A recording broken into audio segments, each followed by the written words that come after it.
नमस्कार शेतकऱ्यांनो, कांदा उत्पादक शेतकरी बांधवांसाठी आताच्या क्षणाची सर्वात महत्त्वाची अपडेट। कांदा बाजारभाव आपण बघणार आहोत। सोलापूर, लासलगाव या ठिकाणचे शेतकऱ्यांनो कांद्याच्या भावात काय बदल झाला, कांद्याची आवक कशी आहे आणि शेतकऱ्यांनो 2600 रुपयापर्यंतचे बाजारभाव कुठे चालू आहे, सविस्तर थोडक्यात संपूर्ण लाईव्ह अपडेट आपण एवढ्याच्या माध्यमातून बघणार आहोत। शेवटपर्यंत नक्कीच व्हिडिओ बघा। व्हिडिओ जर आवडला तर नक्कीच लाईक करा, विसरू नका। तुम्ही चॅनलवरती नवीन असाल तर हवामान आपल्या YouTube चॅनलला सबस्क्राइब करून जसं बेल आयकॉन म्हणजे घंटा वाजवू नका, जेणेकरून माझ्याकडे नोटिफिकेशन तुमच्यापर्यंत पोहोचते। चला तर मित्रांनो व्हिडिओला सुरुवात करूया। करू शकता दिनांक 1 जून 2024 एकूण आवक 145 कांदा गाडींची झाली आहे। सुपर गोळा कांदा 2500 ते 2600, मोठा कांदा 2300 ते 2400, मोकळ कांदा 2100 ते 2200, मीडियम कांदा 1900 ते 2000, गोल्टा कांदा 1700 ते 1800, गोल्टी कांदा 1500 ते 1600, चिंगडी कांदा 1200 ते 1300, जोड कांदा 1000 ते 1100 रुपयापर्यंत चालू आहे।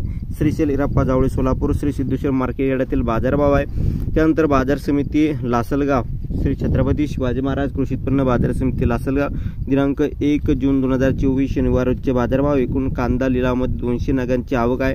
बाजारभाव रुपये प्रति क्विंटल प्रमाणे बघितले तर उन्हाळ कांदा कमीत कमी 200, जास्तीत जास्त 2100, सरासरी 1750 रुपयापर्यंतचे मार्केट बाजारभाव आज लासलगाव कृषी उत्पन्न बाजार समितीमध्ये बघायला भेटलेला आहे। कांद्याच्या भावात या ठिकाणी एकंदरीत सुधारणा आपण म्हणू शकतो, बदल या ठिकाणी झालेला आहे। आजच्या या ठिकाणी भावामध्ये कालच्या तुलनेने सुधारणा आहे। कांदा निर्यात शुल्क या ठिकाणी बाहेर राज्यासाठी म्हणजेच कर्नाटक, बेंगळुरू रोज कांद्यासाठी काढण्यात आला आहे, परंतु महाराष्ट्रातील कांदा उत्पादक शेतकऱ्यांसाठी अन्याय केला आहे।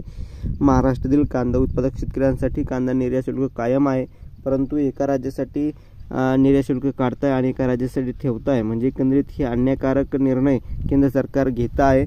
या संदर्भात तुमचं वैयक्तिक काय मत प्रतिक्रिया नक्कीच मांडू नका। धन्यवाद। लाईक, शेअर आणि सबस्क्राईब कमेंट करून जास्तीत जास्त कांदा उत्पादक शेतकरी बांधवांपर्यंत हा व्हिडिओ नक्कीच शेअर करा। भेटूया आपण।